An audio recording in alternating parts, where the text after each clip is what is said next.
John here, and today we are going to look at sample questions and answers for the IELTS speaking test part 2. So I'm just going to show you some real questions from the test and how I've answered them using the format that I showed you in the last video. So in case you've forgotten, this is it here. So we have 5 things we want to write down at the start of the exam, and that is introduction, past, description, opinion, and future. And here is an actual question from the IELTS exam. Tell me about an old person you know. And then we have these little bullet points at the end. So just remember that it's not necessary to mention any of these points at the end of the question, and they're just there to give you ideas. You can answer as many or as little of them as you want. However, using the format that I've described, you'll probably answer most of them without even trying anyway. So what I want you to do now is get a blank piece of paper and time yourself for 1 minute. Write down those 5 sections of the template I mentioned. So that is introduction, past, description, opinion, and future. And any other important points that you think are suited to each section, you can write that underneath. And then when you're finished, time yourself for 2 minutes and answer the question. So here is my answer. I'm not going to go through all of them because it would take too long, so you can just pause the video and read it and then listen to how I describe it. So this is the introduction. It's basically the exact same template that I've shown in the last 2 videos.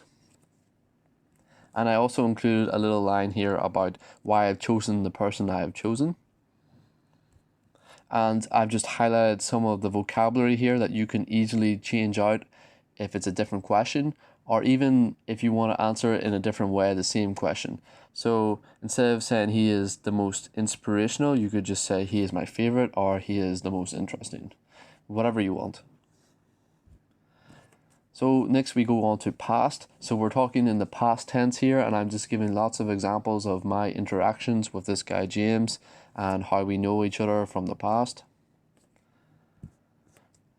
Here we have the present tense, talking about how we know him nowadays, and we're giving lots of descriptive words on his personality and actions. And now we have opinions. So I give lots of my own opinions and other people's opinions on this guy James, and I even compare them. I also use comparatives and superlatives. So these are comparison words. For example, in the last line, I say, he is the hardest working person I know, or he is more understanding and not as judgmental. So these are just uses of comparison words. And then finally we have future. So we talk about our hopes and what we want to do in the future in relation to the person, because that's what we were asked. I even include some speculation, so that just means guessing what I think will happen. And I say that I'm sure he will have more stories and jokes to tell me. So that is what I am speculating. So ways of getting higher marks, we went through this before, and you'll see that this method, the way I answered the question, we cover all of these here. We use a wide range of vocabulary, we use different tenses, we use these comparative words like superlatives, we also use speculation, and we give lots of opinions as well as comparing those opinions. These are all great ways to get higher marks. So here is another example question from a real IELTS exam. Describe an exercise you know. And you see that these can be weirdly specific and random, the questions. So you can't really prepare like you could for part 1. You just have to know how to answer the question when you get it.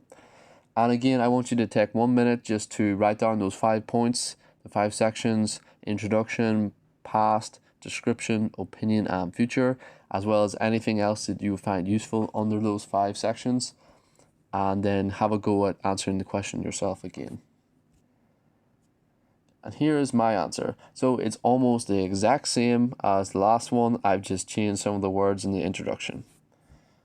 So these are the words I've changed, and in case you don't know, this is what a pull-up is. Next we talk about the past once more.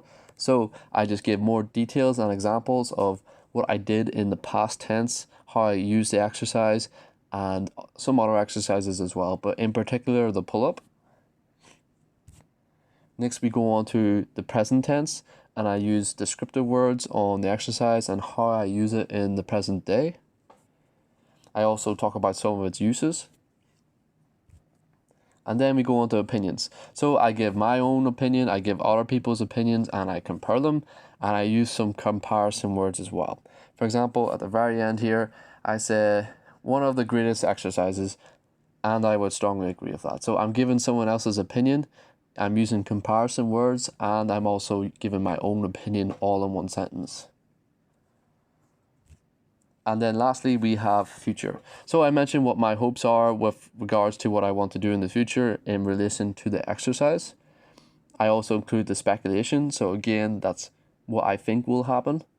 And then I also just want to mention the very last point here is if my answers are better than yours, don't worry, because again, I am a native speaker. I also had more than 2 minutes to prepare for this. So actually, when you say this answer out loud, it will take less than 2 minutes, but it took me more than 1 minute to write it down. So I did cheat in that sense. So if your answers are not so good, don't worry, because this is coming from a native speaker and I did have more time to prepare than I would actually in the test. So you can get a very good mark without having as much detail. But again, you just want to include as much as you can until the examiner tells you to stop. So that is everything for today's video. I hope you guys found it useful, and as always, thank you for watching.